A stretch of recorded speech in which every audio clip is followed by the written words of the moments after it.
The Rutgers ice hockey team prides itself both on and off the ice. This Division I team ranks number 25 in the nation. I'm Yasmin Fahmy here at ProTech Hockey Ponds to see what the team has in store for us this season. The team competes at ACHA Division I and Division II and are members of the Northeast Collegiate Hockey League. The team has personal and group expectations that they hope they will be able to achieve this season.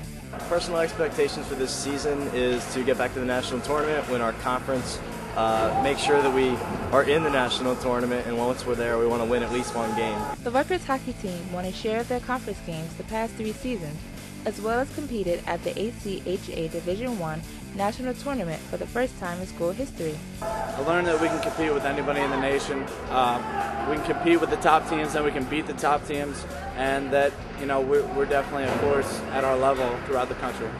The toughest part is definitely going to be down the stretch. We have a really long season. Guys are going to start to get tired, sore.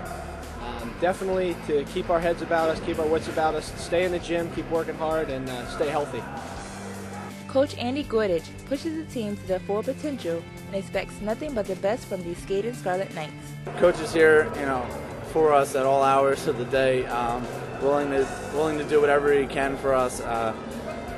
He draws up great practices for us. He's there for us. He's always keeping our best interests in mind, and his door is always open. So that's a good thing. The Rutgers ice hockey team is aiming high this season, and we wish them the best of luck. For more information about the team or to look at the season schedule, you can check out their website, rutgershockey.com. For RUTV, I'm Yasmin Fahmy.